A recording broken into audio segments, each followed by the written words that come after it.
이 시간은 오늘 나눌 특강의 주제는 우리 바로 이것인데요. 우리 한번 띄워주시겠습니까? 우리 한번 따라 해보겠습니다. 제가 선창하겠습니다. 나는, 너는 도대체 왜 그러니? 우리가 감정이 조금 더 실리려면요, 옆 사람한테 하면 감정이 확 실립니다. 자, 우리 옆 사람한테 한번 해보겠습니다. 나는, 너는 도대체 왜 그러니? 확실하죠? 우리가 살다 보면 참으로 이해할 수 없는 나의 모습이 있습니다. 저도 살다 보니까요, 제가 목사님 아들이거든요. 우리 저번에 이영국 목사님 와서 한번 말씀 전하셨죠.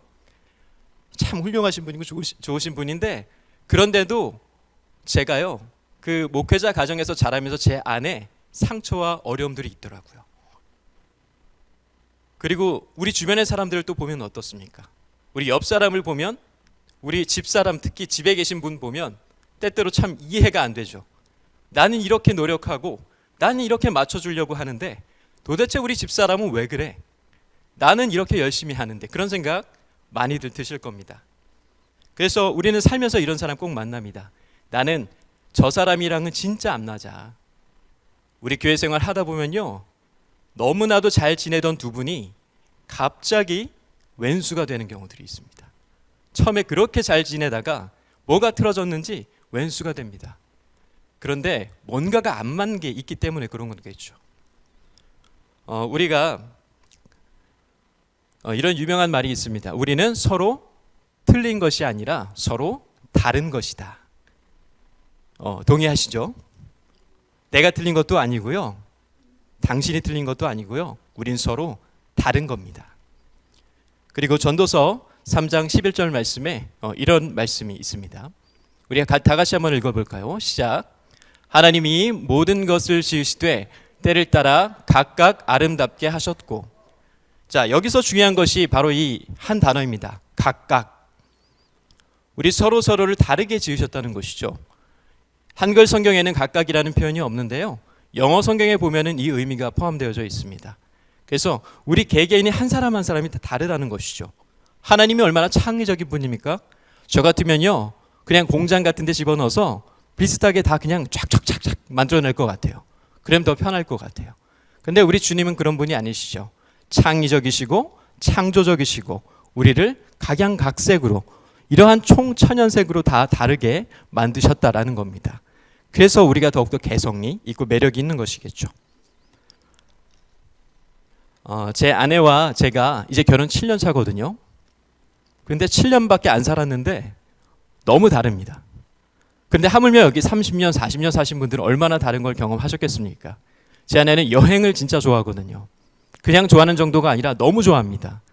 그래서 제가 미국에 있을 때 아내는 어디든 가고 싶어서 맨날 가자고 하는데, 저는 그냥 집에 가까운 데서 좀 먹자, 가까운 데 가서 그냥 뭐 재밌게 놀다 오자, 이런 경우들이 많았거든요. 여러분 맛집 좋아하십니까? 좋아하시는군요. 맛집 좋아하시는 분들 특징이 뭐냐면요, 꼭 멀어도 찾아갑니다. 그리고 찾아가서 그곳에서 맛있게 먹고, 먹는 것뿐만이 아니라 가는 그 도중에 그 드라이브 하는 길, 그 풍경, 그 분위기, 좋은 공기, 이런 것들을 다 포함해서 가기 때문에 좋아하는 것이죠. 근데 저 같은 경우에는 조금 사람이 덜 됐나 봅니다. 그냥 집에 있고 그냥 가까이 가고 그냥 이런 걸 좀 좋아하는 편이거든요. 그래서 아내랑 저랑도 서로 다르다는 것을 참 많이 느꼈습니다. 근데 그것만 다른 게 아니더라고요. 생김새, 취미, 은사, 심지어 잠자는 시간, 일어나는 시간, 식성. 밥 먹을 때 저는 국이 있으면 좋거든요. 오늘 아침에도 새벽 예배 마치고 갔더니 아내가 국을 잘 끓여놨어요.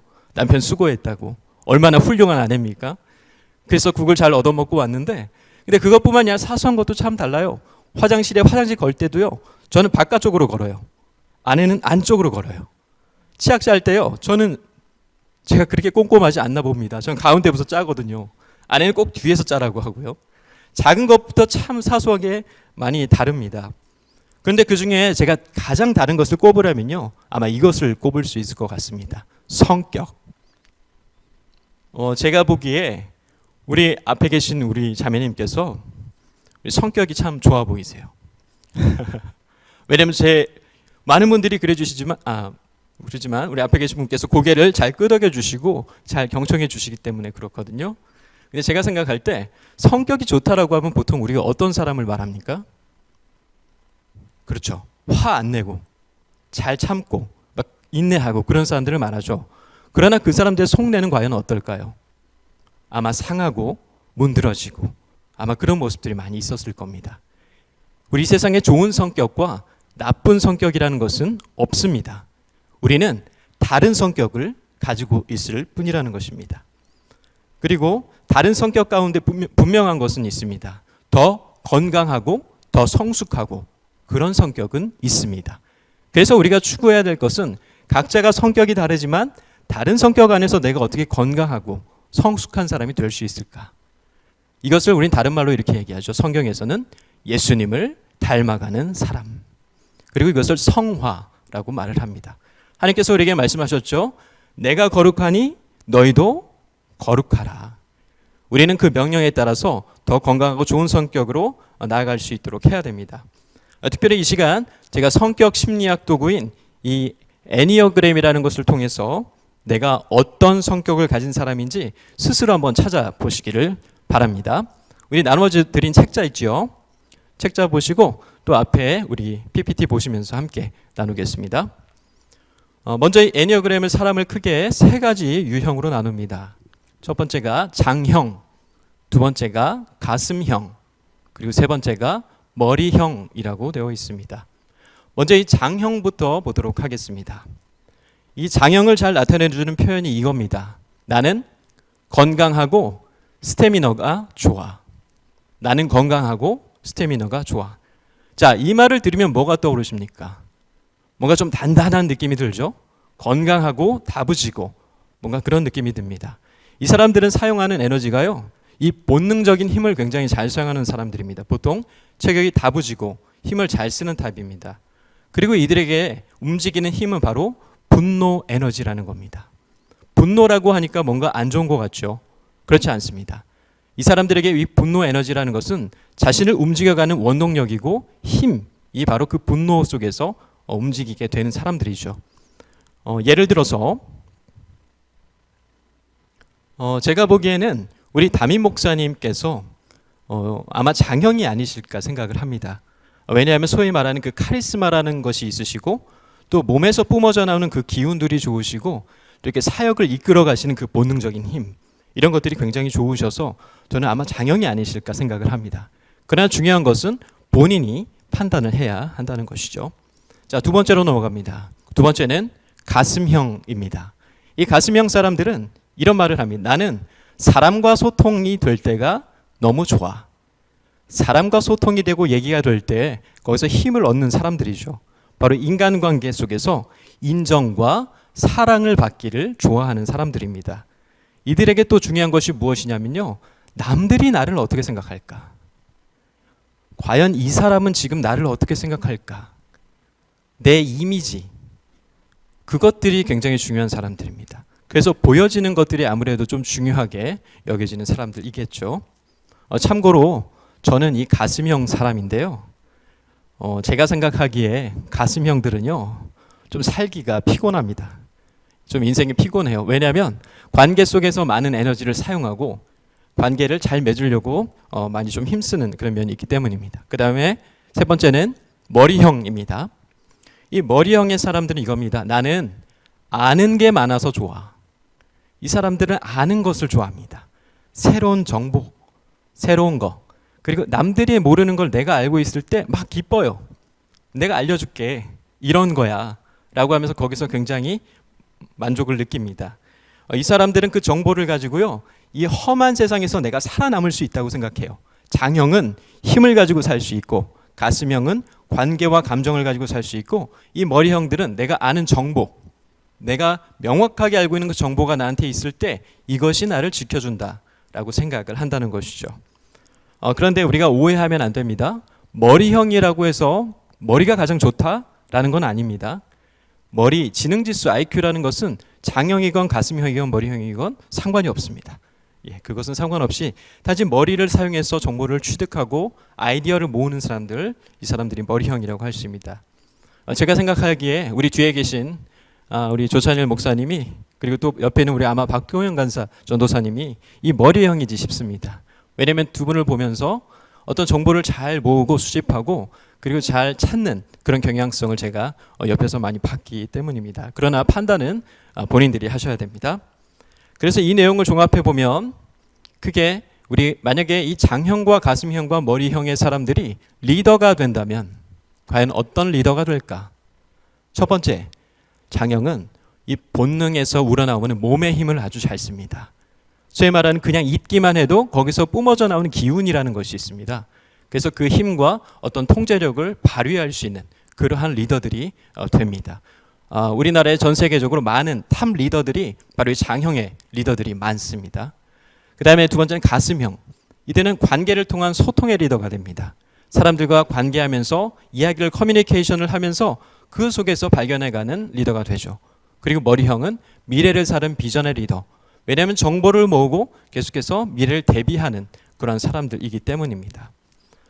그 다음으로 넘어가면은 이 장형과 가슴형과 머리형은 다시 9개의 세부 유형으로 나누어지는데요. 이 장형에는 세 가지가 있습니다. 8번, 9번, 1번.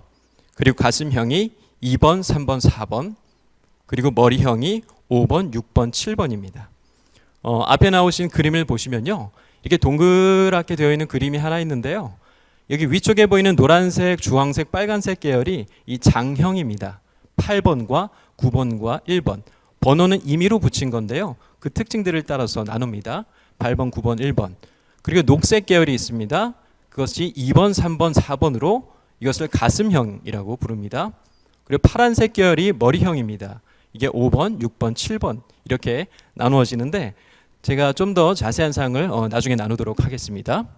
우리 그 다음으로 넘어가 보면 그 유형들마다 특징이 있고 그 유형들마다 사람들이 가진 성향들이 있습니다.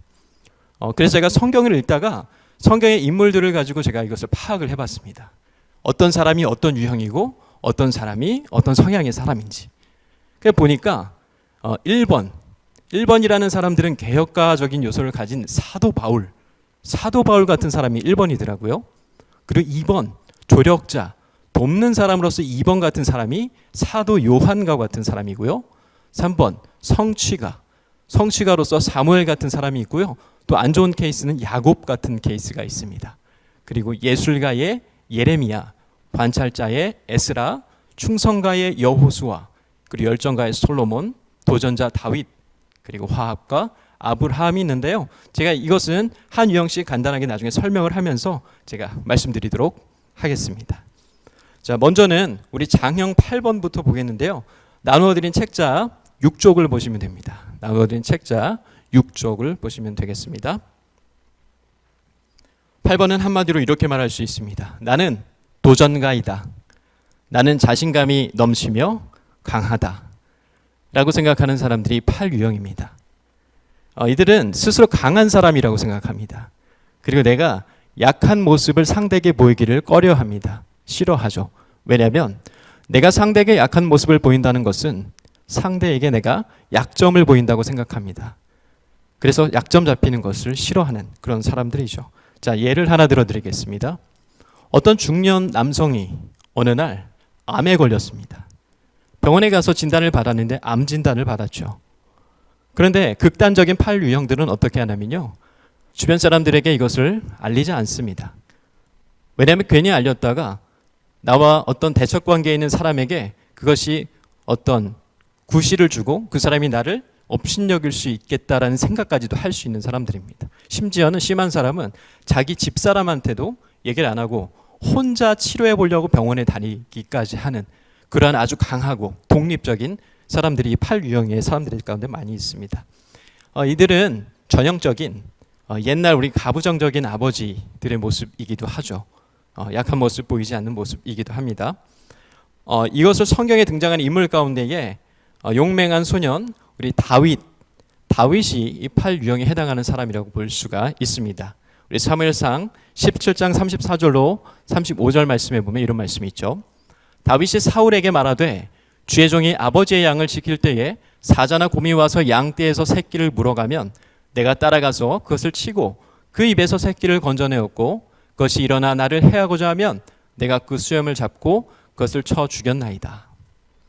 다윗은 이렇게 용맹한 사람이었습니다.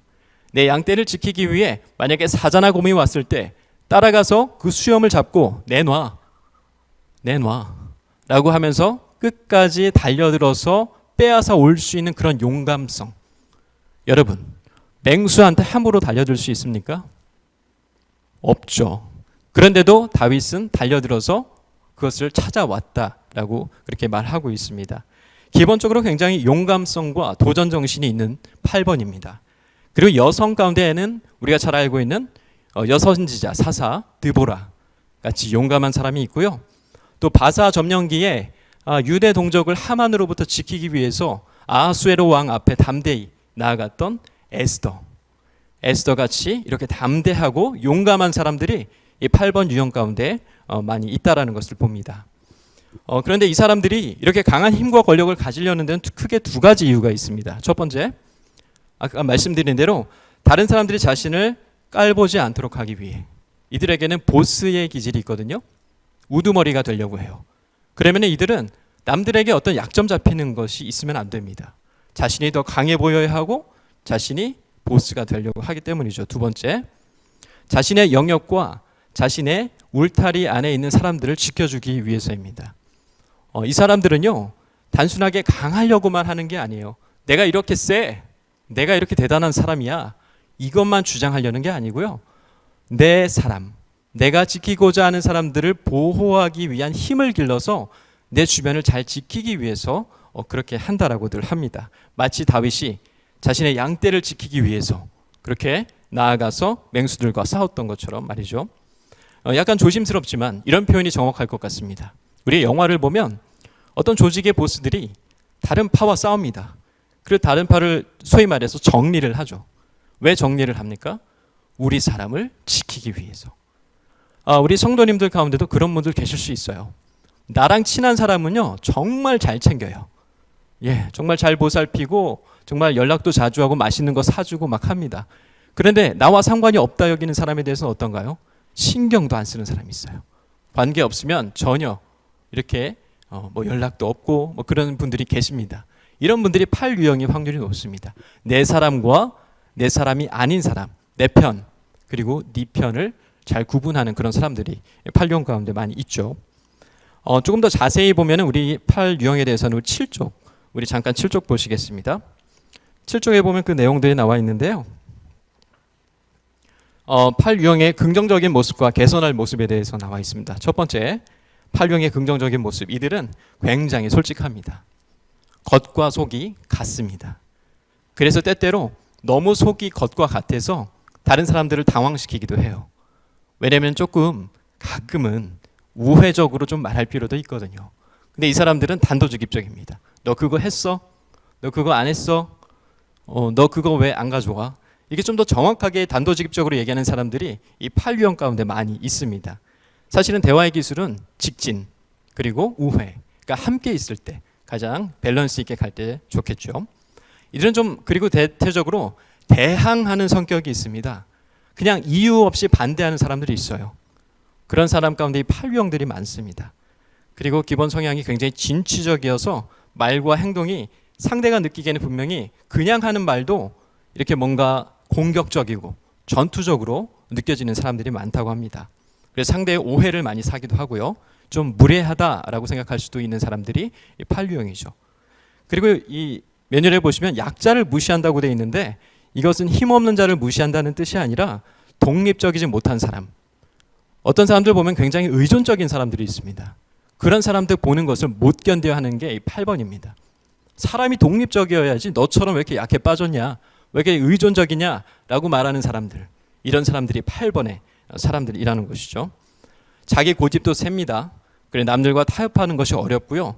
스스로 약점을 잘 드러내지 않고 상대를 자신의 힘으로 통제하려는 성향이 강한 사람들입니다. 이런 전반적으로 상당히 당돌하고 진취적이고 그리고 그 진취성 때문에 때로는 서슴지 않고 말을 할 수도 있는 사람들이죠. 이런 8번 유형의 사람들이 건강하게 되는 게 중요합니다. 어떻게 하면 건강해질 수 있을까? 첫 번째, 내 편, 네 편 가르기에서 벗어나야 됩니다. 이들은 자기 사람이라고 생각하면은 그것만 챙기는 경향성이 있는데 그것에서 벗어나야 되고, 그리고 무엇보다 상대의 의견이 정당하다면 그것을 수용할 줄 아는 겸손함이 이들에게 필요합니다. 우리 잠언 3장 34절 말씀. 진실로 그는 거만한 자를 비웃으시며 겸손한 자에게 은혜를 베푸시나니. 하나님께서는 거만한 자를 비웃으시고 치십니다. 그러나 겸손한 자에게 하나님께서 은혜를 베푸신다고 했습니다. 이 8번들은 힘과 권력을 가져서 내가 세니까 나한테 함부로 하지 마 하면서 교만할 수 있습니다. 하지만 이들에게 필요한 것은 바로 이 겸손이라는 것이죠. 두 번째, 내면의 연약함을 인정하고 표현할 줄 알아야 됩니다. 사실 이들은 자신이 약해 보이는 것에 대한 두려움이 있는데 실상 그 내면이 그리 강하지 않습니다. 고린도후서 11장 30절 말씀. 내가 부득불 자랑할진대 내가 약한 것을 자랑하리라. 이는 내 능력이 약한 데서 온전하여짐이라 하신지라. 하나님 앞에서 진정한 강함이라는 것은 내 자신의 연약함을 드러내고 하나님 앞에서 그것을 통해서 하나님의 강함으로 덧입을 때 우리가 진정한 강한 사람이 될 수 있다는 것이죠. 그래서 여러분 기억하십시오. 8번 유형들은 겸손하십시오. 그리고 무엇보다 하나님 앞에서는 자신의 연약함을 드러내셔도 됩니다. 그리고 하나님의 강함으로 덧입을 필요성이 있습니다. 자, 그러면 우리 두 번째로 한번 넘어가 보겠습니다. 우리 다음 장입니다. 우리 9번 유형인데요. 우리 9번 유형으로 넘어가시면 9번에 이렇게 말할 수 있습니다. 평화주의자. 스스로 생각하기를 나는 느긋하고 안정되다. 여러분 이 한 단어에서 9번 유형을 다 설명할 수 있습니다. 평화주의자. 우리 성도님들 가운데 이런 분들 계시죠. 나는 갈등하는 게 싫어. 나는 교회에서도 무슨 회의를 할 때 나는 반대되는 의견을 내가 듣고 싶지 않아서 그냥 들어줘. 웬만하면 들어줘. 이런 분들이 구유형이 많습니다.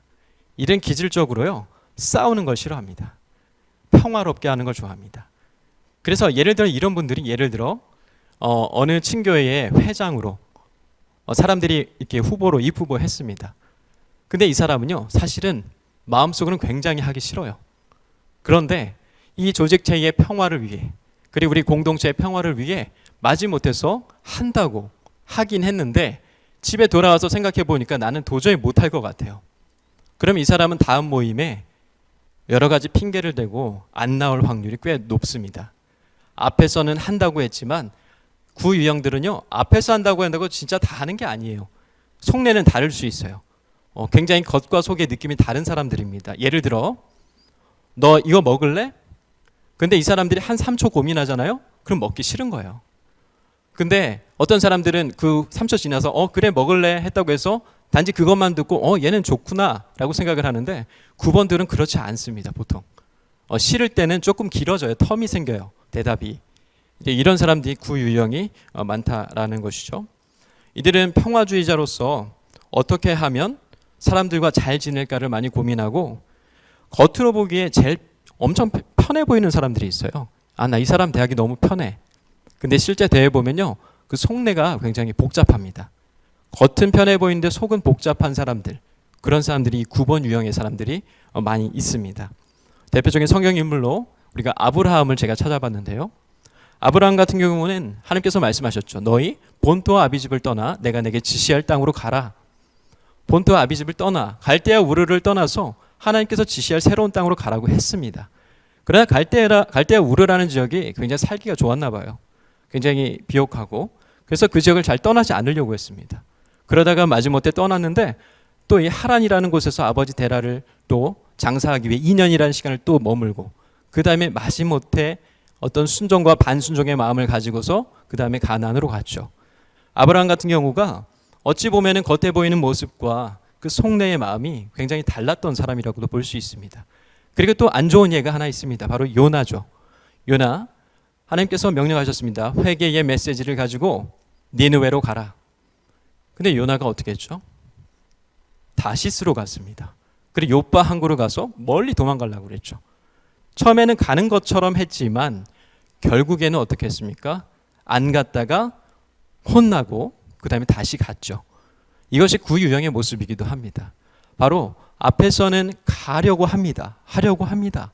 그러나 그 속내가 복잡하고 나는 그러고 싶지 않은데 하면서도 그 평화를 위해서 함께 해주는 사람들, 이런 사람들이 이 구유형의 사람이 많이 있다는 것이죠. 한 가지 예시를 제가 드리겠습니다. 나는 배가 안 고픈데 딸이 자꾸 나가서 맛있는 걸 먹자고 한다. 날도 추워서 나가기 귀찮은데 딸 자식의 성화에 못 이겨서 그냥 나갔다. 그리고 나는 배가 안 고파서 나가서 아무것도 안 먹었더니 딸이 오랜만에 외식인데 왜 안 먹느냐고 난리다. 나는 분위기 맞추려고 애써서 기껏 추운데도 나갔는데 말이다. 이게 구유형의 모습이에요. 예. 마지못해 하는 모습들이 이 구유형들 가운데 많이 있다라는 것입니다. 그 자세한 특징들을 우리 9쪽 보겠습니다. 우리 9쪽에 나와 있는데요. 이 긍정적인 모습과 개선할 모습이 함께 나와 있습니다. 첫 번째, 이들은 굉장히 느긋합니다. 주변 사람들은 오히려 조금 답답할 수 있어요. 본인은 느긋한데 주변은 좀 답답합니다. 그리고 인내심이 상당히 강한 편이에요. 왜냐하면 이 사람들은 새로운 거 도전하는 것을 별로 안 좋아하거든요. 그러니까 그냥 한 번 자리에 머물면 그 자리에 그냥 묵묵하게 끝까지 있는 사람들, 도전이 싫어서 그런 것도 있습니다. 한 번 자리 잡으면 끝까지 있는 사람들 중에 이 구유형들이 많습니다. 그리고 이들은 긍정적이고 조화를 중시하다 보니까 인간관계가 상당히 원만하고 그리고 둥글둥글한 편이죠. 그러니까 아무래도 튀지 않으니까 겸손해 보이고 내면을 잘 드러내지 않고 안정적이고 수용적으로 보입니다. 한마디로 되게 편해 보이는 사람이죠. 그런데 반면에 이들의 개선할 모습은 이런 게 있습니다. 상당히 고집스럽다. 이들에게는 소위 말하는 이 똥꼬집이라는 게 있습니다. 겉에서는 하는 척하지만 실제는요 본인 고집대로 다 합니다. 그런 사람들이 이 구유형들이 많이 있어요. 앞에선 네, 뒤에선 아니옵니다. 그리고 기본적으로 자신을 좀 과소평가한 자기 비하가 있고 게으르고 나태한 편이며 주변에 보면 자주 이렇게 멍한 사람들이 있습니다. 그런 사람들이 구형이 많다라고 합니다. 또 이들은 갈등에 대한 두려움이 있어 결정이 어려운 우유부단함도 있고 자기 하고 싶을 때 일을 하는 특징들을 본인이 내킬 때 일을 하는 그런 사람이기도 합니다.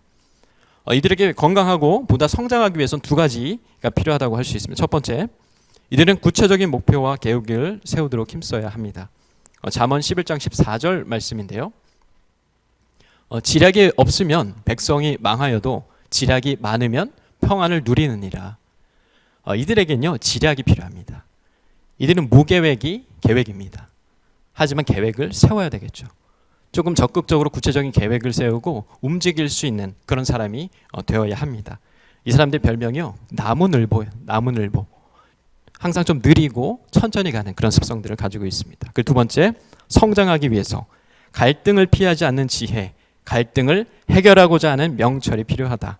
잠언 2장 10절로 11절 말씀입니다. 곧 지혜가 내 마음에 들어가며 지식이 내 영혼을 즐겁게 할 것이요 근신이 너를 지키며 명철이 너를 보호하여. 이들에게는 적절한 그 지혜와 그리고 근신과 명철이라는 것이 필요합니다. 특별히 무엇보다도요 자기 의사를 정확하게 표현할 줄 알아야 돼요. 9번들은 갈등이 싫어서 의사 표현을 안 하고 주장을 안 하는 경우들이 많습니다. 그러나 정확하게 주장해야 되고 때로는 긍정적인 분노도 표출할 줄 알아야 됩니다. 우리 인간관계의 건강한 인간관계는요 분노라는 것이 필요합니다. 나의 의사를 담아내는 주장과 분노, 그리고 그것이 건강하게 적절하게 건전하게 그것이 관계 속에서 이루어질 때 본인도 건강해질 수 있고 관계도 더 좋아질 수 있다라는 것이죠. 그 필요성을 우리는 잘 알아야 됩니다. 자, 그러면 우리 세 번째 넘어갑니다. 자, 1유형으로 넘어가겠습니다. 다음 장으로 넘어갑니다. 1유형입니다. 1유형들은 이렇게 불립니다. 개혁가 완벽주의자. 나는 이성적이고 올바르다. 이들은 항상 자신이 가장 옳다고 생각하고 이성적이고 합리적이라고 생각하는 사람들입니다. 그래서 별명이 재판관입니다. 재판관, 판사. 판사가 무엇을 합니까? 판단을 하죠. 이 사람들은요 남들 판단을 참 잘합니다. 이 사람은 이런 것 같아. 이 교회 목사는 이런 것 같고 저 교회 목사는 저런 것 같아. 이 성도는 이런 것 같아. 판단을 잘하는 사람들이 있죠. 사람은 누구나 판단을 합니다. 그러나 이 1번의 유형 사람들은요 그냥 저절로 자연스럽게 머리에 판단이 다 이루어지는 사람들이라고 합니다. 이런 또 세상을 정의롭고 바르게 바꾸고 싶은 사람들로서요 혁명가나 사회운동가가 많다고 하는데요. 우리 옛날에 그 화염에 불에 자기 몸을 태웠던 한 사람이 있었습니다. 우리 노동권을 위해서 전태일. 아마 이런 사람들이 이 인류형이 아니었을까 합니다. 어떻게 사람이 쉽게 자기 몸에다가 불을 지필 수 있겠습니까? 그러나 자기의 유익도 위해서가 아니라 이 사회의 유익과 자신의 모든 사람들의 노동권을 위해서 그렇게 할 수 있는 사람. 그리고 또 마틴 루터 킹 목사님. 미국의 흑인들의 인권을 위해서 그렇게 헌신했던 이런 분들이 아마 이 인류형이지 싶습니다. 이들은 또 원리 원칙 속에서 일하는 것을 좋아하고요. 완벽하게 일해내는 것을 좋아합니다. 예를 들어 이들은 지각하는 것을 좋아하지 않습니다. 그리고 할 일이 생기면 미리 10분, 20분 전에 와서 다 준비를 해놔야 마음이 편해집니다. 그리고 다음날 한 일을 다 계획하고 그날의 계획을 모두 다 마치고 나서 저녁이 되었을 때 내가 체크리스트를 다 해냈잖아요? 그럼 엄청나게 뿌듯하고 성취감을 느끼는 그런 타입들이 바로 이 인류형입니다. 원리 원칙 그리고 완벽하게 내가 생각한 대로 그렇게 해내기 좋아하는 사람들이죠. 대표적인 성경 인물로는 우리 사도 바울을 들 수 있습니다. 여러분 사도 바울이 어떤 사람입니까? 로마서를 쓴 사람이죠. 성경에 특별히 복음의 정수라고 불리는 로마서를 쓴 사람입니다. 로마서가 얼마나 논리적이고 이성적이고 합리적이면서도 얼마나 철저하게 완벽하게 써낸 책입니까? 사도 바울은 그런 사람이었죠. 그러나 사도 바울의 인류형의 사람이요. 극단적인 상황에 가고 불건강할 때는 원리 원칙과 어긋나는 것을 잘 견뎌내지 못합니다. 자, 우리 1차 전도 여행 때 바울과 바나바와 또 누가 있었습니까? 마가가 있었죠. 그런데 이 마가가 부잣집 도련님이었습니다. 마가는 아마 저택도 컸을 것 같아요. 마가의 다락방이 뭐 200명이 들어갈 정도였으니까 마가의 집이 얼마나 컸겠습니까? 그렇게 부잣집 도련님으로 살다가 이 전도여행 선교여행을 갔으니 그 얼마나 힘들었겠어요. 그렇게 힘들었을 마가, 그 마가를 참지 못하고 바울은 2차 전도여행 때 과감히 원리 원칙에 의거하여 버립니다. 그러자 그 마가는 바나바와 함께 다시 다른 곳으로 떠나게 되죠. 바로 이러한 모습이 어떻게 보면 우리 전형적인 인류형의 모습이라고도 할 수 있습니다. 그런 인류형의 특징을 우리 좀 더 자세히 우리 책자 보도록 하겠습니다. 책자 11쪽에 나와 있는데요. 우리 긍정적인 모습. 인류형이요, 긍정적인 모습이 굉장히 많습니다. 이들은요, 공정해요. 불합리한 걸 싫어해요. 공정하게 하는 걸 굉장히 좋아하고요. 무엇보다 정직합니다. 사람과 자신 앞에 굉장히 정직하려고 노력하는 사람들, 이런 사람들 인류형이 많습니다. 또 윤리적이에요. 얼마나 또 도덕적이고 원리 원칙과 정리정돈, 질서, 성실, 근면 얼마나 또 예의까지 바릅니까? 인류형들이 건강할 때 제가 보기에요. 가장 사회에 헌신할 수 있고 어떻게 보면 성경적으로 말씀대로 바르게 살 수 있는 사람이 인류형의 사람이라고도 할 수 있습니다. 그러나 성격은 동전의 양면과 같습니다. 좋은 점 뒤에 바로 안 좋은 점들이 또 따라 붙기도 합니다. 개선할 모습. 이들은 판단하려고 하고 융통성이 좀 부족하고 때로 좀 비판적이고 심각하고 긴장도 하고 비난하고 이중성이 있고 자기 고집도 있고 참을성이 없다고 했는데 이것은 인내가 없다는 게 아니라 판단을 하면 참을성이 없다는 거예요. 그냥 상황이 닥치면 그냥 머리가 돌아가요. 판단이 돼요. 그래서 판단이 돼서 그것에 대해서 이야기를 하고 싶어하는 사람들입니다. 이들의 내면에는요, 교사가 있대요. 교사, 선생님 가르쳐주고 싶어요. 그런데 그 가르쳐주고 싶은 게 상대를 위해서 그런 겁니다. 난 네가 잘 됐으면 좋겠어. 선한 마음에서 가르치려는 마음, 이런 교사의 마음이 있는 것들이 이게 인류형들에게 많은 모습이라고 할 수도 있습니다. 그래서 제가 보기에 인류형들이 건강해지려면요, 무엇보다 상대편의 입장에서 조금 더 생각할 줄 알아야 됩니다. 내 원리 원칙 말고 상대편의 또 그 기준들이 있거든요. 마태복음 7장 12절 말씀. 그러므로 무엇이든지 남에게 대접을 받고자 하는 대로 너희도 남을 대접하라. 이것이 율법이요 선지자니라. 황금률이죠. 너의 입장만 생각하지 말고 남의 입장도 좀 생각해라. 우리 사자성어로 역지사지라고도 하죠. 너의 입장이 되어서 한번 생각해 보는 것, 그것이 인류형들에게 필요합니다. 그리고 두 번째, 매사에 너무 심각한 자세를 가지지 말고 좀 더 여유롭고 멀리 바라보는 넉넉한 마음과 정서가 필요합니다. 잠언 15장 13절 말씀입니다. 마음의 즐거움은 얼굴을 빛나게 하여도 마음의 근심은 심령을 상하게 하느니라. 이들은요, 좀 마음에 즐겁게 정서를 즐겁게 가질 필요가 있습니다. 왜냐면은 원리 원칙대로 살려다 보니까 인생이 참 피곤합니다. 그래서 조금 내려놓고 이렇게 즐겁게 살아가는 법들도 필요하다라고 합니다. 그리고 마지막 세 번째, 완벽한 결과를 내지 못해도 괜찮다, 최선을 다했다, 그래, 그럴 수 있어 라고 하는 좀 낙관적인 자세가 필요하다고 합니다. 지금까지는 장형에 대해서 살펴봤습니다. 제가 장형에 대해서 앞에서 얘기했는데요. 장형들, 이 몸의 본능적인 힘, 어떤 뿜어져 나오는 기운, 카리스마틱한 부분, 이런 부분들이 이 장형들에게 있고, 이 장형들이 제가 보니까요 굉장히 장점이 많습니다. 세상을 아주 우뚝하고 굵직하게 서서 이끌어갈 수 있는 그러한 사람들이 이 장형 가운데 많이 있습니다. 혹시 이 가운데 들으시고 본인이 장형이다 생각되시는 분들은 그러한 장점들을 잘 활용해서 하나님께 쓰임 받을 때 그렇게 담대하게 굵직하게 잘 쓰임 받을 수 있게 되기를 축복합니다. 자, 그 다음에 우리 최대한 볼 수 있는 데까지 보겠습니다. 그 다음으로 가슴형 한번 넘어가 보겠습니다. 다음 장 이유형으로 넘어가면요, 2번, 3번, 4번이 이제 가슴형에 들어가는데요. 특별히 이 2번 유형부터 말씀을 드리자면 이들을 향해서 우리는 이렇게 말합니다. 돕는 자다. 나는 보살피며 돕는다. 이 유형들은요 그냥 본능적으로 이런 생각이 들어요. 내가 어떻게 하면 좀 잘 도울 수 있을까? 그냥 옆 사람이 힘든 거 보면 내가 좀 돕고 싶은데, 이 사람들은요 자기가 돈이 없어도요, 지갑에 돈이 없거든요. 그런데도 뭐 카드를 쓰든 다른 누구한테 돈을 빌려서라도 이렇게 도와주고 싶은 사람들, 그런 사람 가운데 이 유형이 많습니다. 기본적으로 굉장히 선한 마음이 있고 구제하고 돕고 그런 마음들이 있죠. 근데 그런 분들 가운데 가끔 그런 게 있어요. 우리 보면은 부부들 가운데 만약에 이 유형이 있잖아요. 그러면은 밖에 나가선 그렇게 퍼주는데 집사람한테는 사실 별로 잘 못하는 경우들도 많이 있는 것 같아요. 왜냐하면 남들만 눈에 보이고 우리 집사람은 잘 눈에 안 보이는 약간 그런 경우들이 많이 있다고 합니다. 이 유형 가운데 특별히 교회에 이 유형이 많으면 참 좋습니다. 왜냐하면 이들은 이타적이거든요. 정이 많아요. 그래서 어떻게든 돕고 함께 하려고 해요. 그러면 교회가 북적북적하고 막 정감이 있고 막 그런 일들이 많이 일어납니다. 그런데 한편으로는 이들은 조금 오지랖이 좀 넓습니다. 그렇다 보니까 그것으로 인해서 조금 어려움을 겪는 경우들도 생기는 것 같아요. 그래서 어쨌거나 이 유형들은 굉장히 정감이 있다.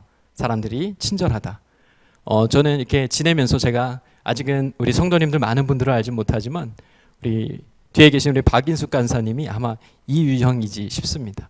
예, 지내면서 그런 마음들이 제가 느껴지더라고요. 예, 어디까지나 저의 판단입니다. 이 유형의 성경 인물을 들자면 이 사도 요한을 들 수 있습니다. 사도 요한.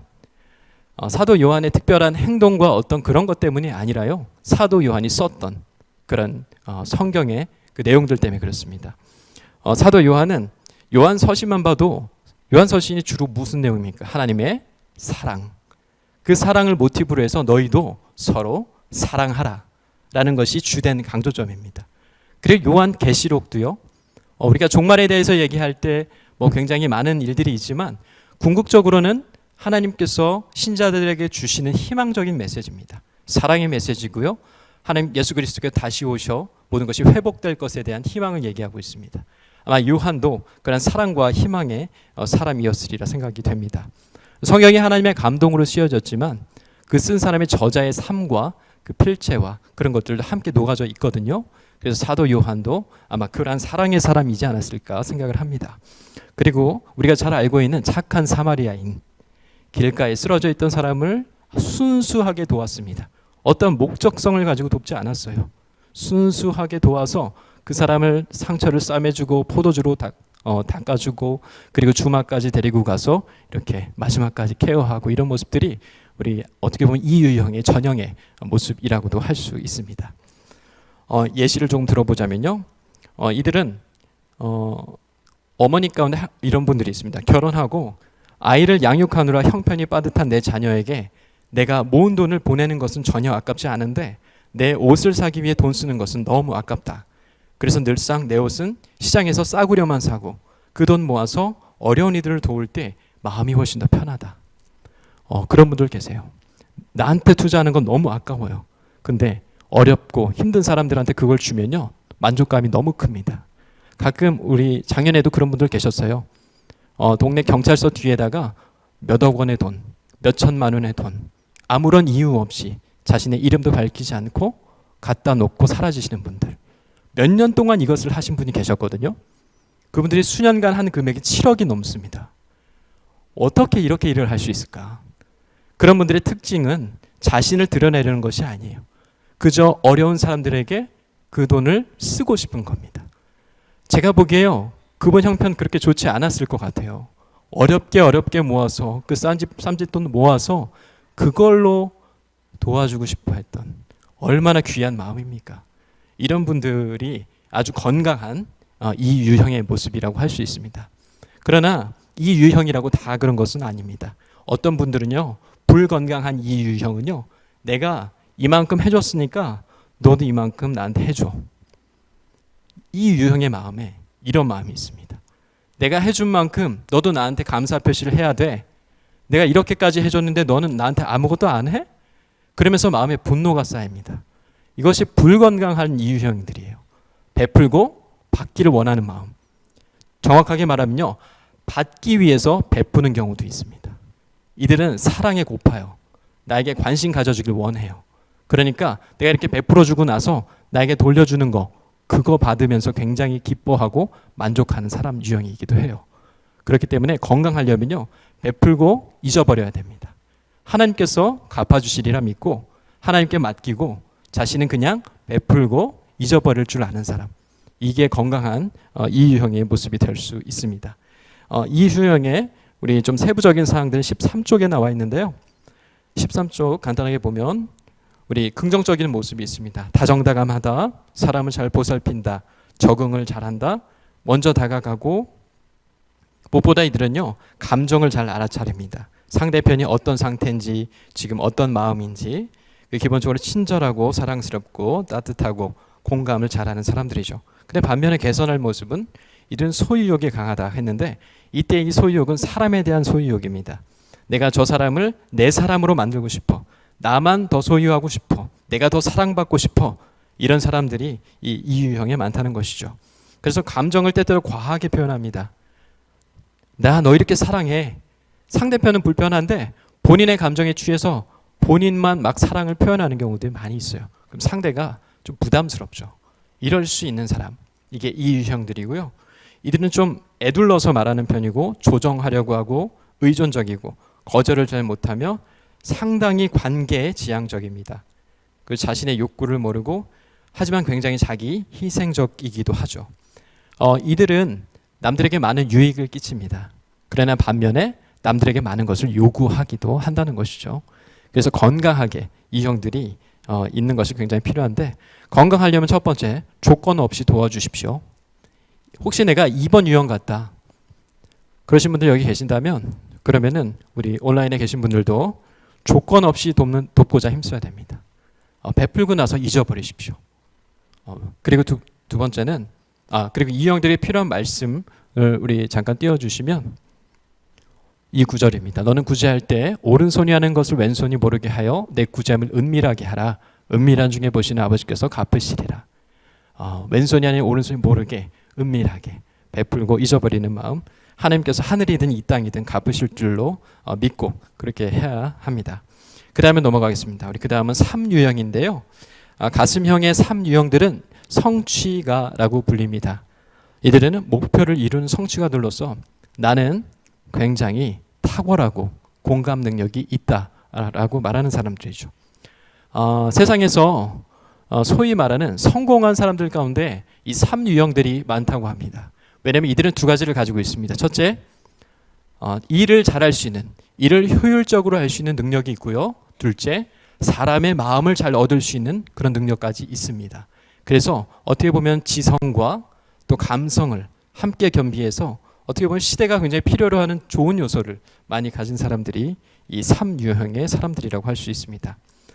이들은 반면에 좋은 것들이 많지만 좀 안 좋은 점은 뭐냐면 실패를 두려워한다고 합니다. 왜냐하면 성공에 대한 굉장히 지향성이 있기 때문에 자신이 하는 일은 다 성공했으면 좋겠어요. 사람이 성공하고 일이 성공하려면 여러분은 어떻습니까? 과정이라는 것이 있죠. 그리고 그 과정을 잘 거치면서 성장을 해야 성공을 향해 나아갈 수 있습니다. 그런데 이 삼유형들은요, 과정에서 실패하는 것도 싫어해요. 과정도 성공하고 싶어 해요. 그래서 성공하면서 마침내 더 큰 성공으로 나가고 싶은데 사실 생각대로 그렇게 잘 안 됩니다. 그래서 삼유형들이 이 낙심하는 경우가 생각보다 남들은 괜찮다고 말하는데 본인들은 만족이 없는 거예요. 내가 생각할 때 이 정도 해야 되는데 안 됐다. 그러면 그것에 쉽게 만족하지 못하는 사람이기도 합니다. 우리 15쪽 보겠습니다. 15쪽에 이들의 긍정적인 모습. 이들은 무엇보다 자신감이 있습니다. 그리고 목표를 향해서 달려가죠. 일을 효율적으로 하고 자주적이며 실용적입니다. 유능하다는 소리를 듣고 매력적이다는 소리를 듣고 동기를 부여하면서 진취적으로 일을 끌어갈 수 있는, 어떻게 보면 굉장히 성공적인 요소를 많이 가진 사람이라고 볼 수 있죠. 하지만 개선할 모습도 있습니다. 이들은 생각보다 경쟁적이에요. 내가 성공하려면 어떻게 해야 되겠습니까? 옆 사람보다 내가 더 잘해야 됩니다. 그러다 보니까 은연중에 드러내지 않아요. 겉으로는 잘 드러내지 않는데 은연중에 마음속에 굉장히 내가 더 잘했으면 좋겠어. 이러한 마음이 강한 사람들, 이 사람들이라고 할 수 있습니다. 우리 아이들도 보면요, 이 아이는 굉장히 경쟁심이 있는 아이들이 있어요. 그러니까 타고난 기질 자체가 이 삼류형의 기질이 있는 사람들이 있습니다. 그런 특별히 뭐 달리기를 해도 이겨야 되고, 내가 뭐 그림을 그려도 더 잘 그려야 되고, 이러한 타고난 기질들이 있죠. 자기 자랑이 좀 심하고요. 건강하지 않을 때는 좀 가식적이고 기만적일 수 있습니다. 좀 허세도 있을 수 있고, 또 사람을 활용하고 이용하는 그런 것도 있을 수 있고, 허영심과 카멜레온 같이 사람들 앞에 다른 모습을 보이기도 하고, 또 실패를 피하는 모습들이 이들 가운데 많이 있다는 것이죠. 대표적인 인물로는, 우리 성경 인물로는 사무엘이 있습니다. 사무엘은 하나님께서 맡긴 사명 무엇이었습니까? 첫 번째로 이스라엘 백성들이 원함을 따라서 그것을 따라 왕을 세우는 일을 했죠. 기름 붓는 일. 그래서 사울을 세우고 다윗을 세우고, 또 더불어서 어두워져가는 그 사사 시대에 사람들을 말씀으로 깨우는 그 역할을 했으며, 많은 사람들이 또 그 속에서 말씀으로 깨어났습니다. 바로 이렇게 사람들이 자신을 경청할 수 있도록 이끄는 그러한 능력이 있는 사무엘.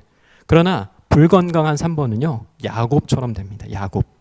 야곱이 어떤 사람입니까? 기만하고 속이고, 그리고 사람들 앞에서 그냥 자신이 욕심내면서 다 취하려고 했던 이러한 모습이 건강하지 못한 삼룡의 모습이 될 수 있어요.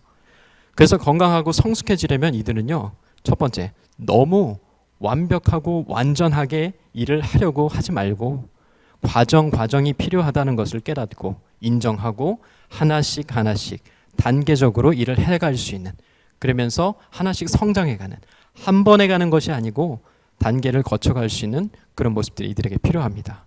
그 두 번째, 실패를 두려워 말고 도전하면서 시행착오를 겪으면서 그 안에서 성장해 가야 한다는 것입니다.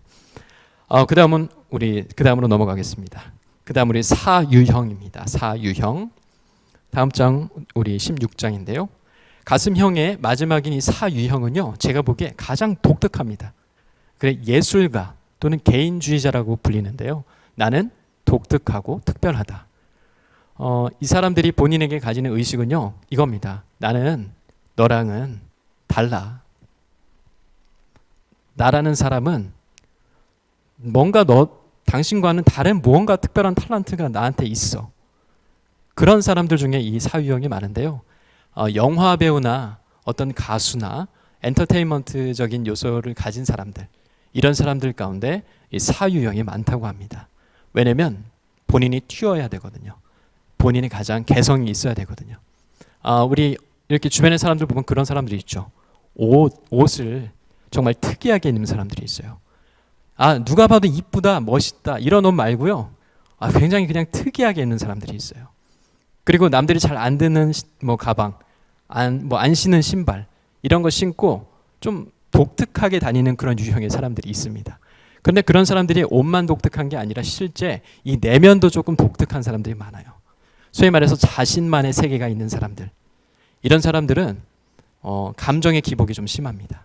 그리고 부정적인 감정마저도 막 푹 빠져드는 경우들이 있어요. 우울하고 그런 때로 퇴폐적인 막 이런 요소들까지도 빠져들어요. 깊게 깊게. 왜냐하면 자신의 감정이 너무나도 중요한 사람이거든요. 남의 감정이 중요한 게 아니에요. 내 감정이 중요해요. 그래서 나한테 깊이 빠져들어서 내가 어떤 사람인지를 찾고 싶고 내 안에서 예술적으로 막 그것을 승화시키고 싶고, 그래서 이 사람들이 미술이나 무슨 음악이나 이런 것들에 빠져드는 경우들이 많다고 합니다. 여러분 혹시 주변에 그런 분들 계신가요? 혼자 비 오는 날 음악 이렇게 슬픈 클래식 음악 틀어놓고 따끈한 차 한잔 하면서 밖을 딱 내다보면서 그렇게 한두 시간 아무 말 없이 그 깊게 빠져드는 사람들, 이런 사람 유형 중에 이 사유형이 많다고 합니다.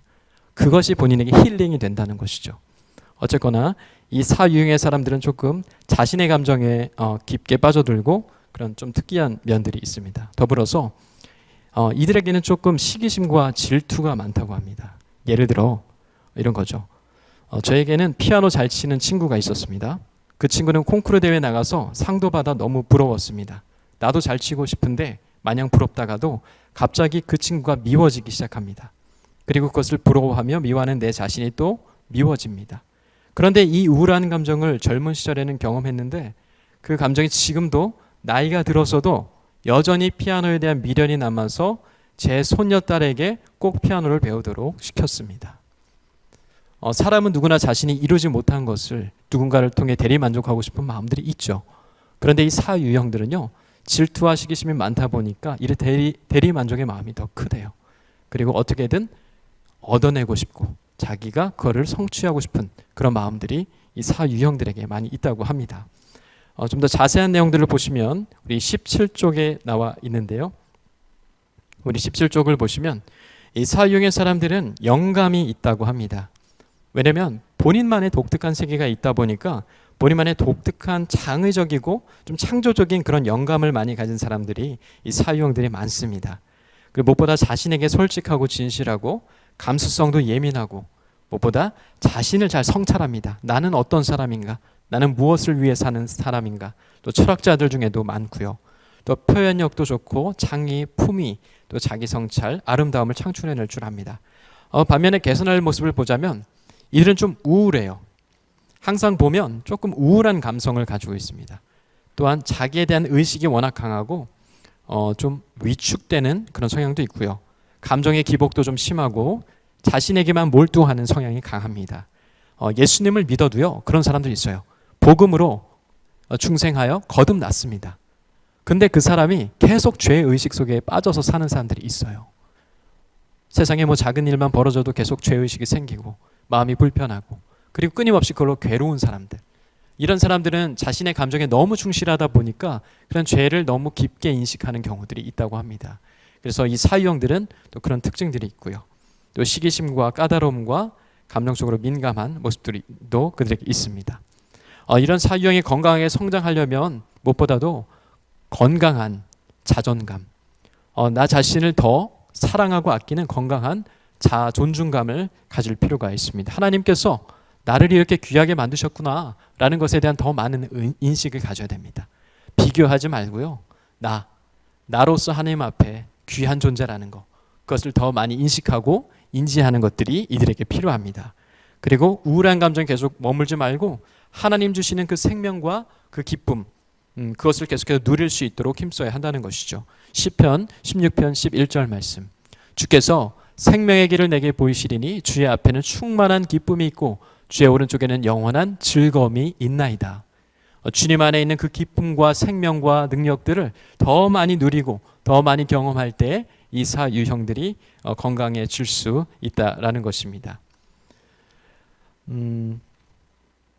우리 하나님께서 우리 사람 한 사람에게 주신 기질과 성격과 모습들은 각각 다릅니다.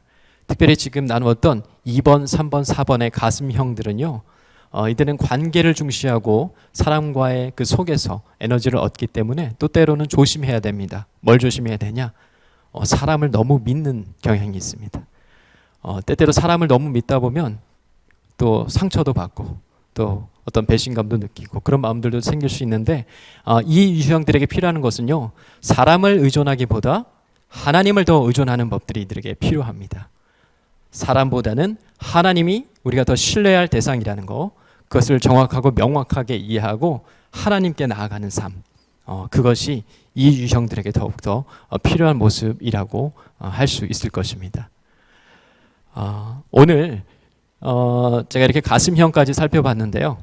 또 나중에 우리가 기회가 되면 그 뒤쪽에 머리형 부분들이 있는데 그것은 우리 다음 기회에 우리 조금 더 나누기로 하겠습니다. 오늘 나눈 우리 특강이 사실 조금 표면적으로 얘기가 돼서 사실은 좀 깊게 이렇게 한 가지 유형을 깊게 두고 얘기를 해야 내가 더 자세하게 어떤 사람인지도 알 수 있고, 무엇보다 내가 왜 이런 성격이 형성됐을까? 내 과거를 돌아보고 내 성장 환경을 돌아보고 내 가정 환경을 돌아보면서 그 안에서 그것을 되짚어 볼 때 그때 비로소 더 정확하게 내 모습을 알 수가 있거든요. 그래서 어느 순간 제가 나중에 기회가 될 때 또 소그룹으로 제가 하려고 합니다. 그때는 좀 더 자세히 깊게 들어가서 나의 모습을 더 깊게 찾고 그 안에서 하나님의 형상을 발견하는 방법들, 뭐 예를 들어 뭐 내면 아이와 같은, 내가 어린 시절에 참 다 자라지 못한 내면 아이의 모습들이 우리 가운데 있거든요. 작은 아이들이 우리 어르신들이지만 마음속에 여전히 있어서 이렇게 나이가 드셨지만 여전히 그 아이를 가지고 평생을 살아온 경우들도 있습니다. 만약에 내가 그 어린아이를 미리 발견하고 그 아이를 회복시켜주고 치유해주고 그 아이가 건강하게 되도록 내가 하나님 안에서 더 그것들을 발견해 나가면 우리가 더 성숙한 그리스도인으로 나갈 수 있습니다. 그래서 기회가 되는 대로 우리 그러한 부분들도 우리 나중에 함께 좀 나누도록 그렇게 하겠습니다. 제가 기도하고 마치도록 하겠습니다.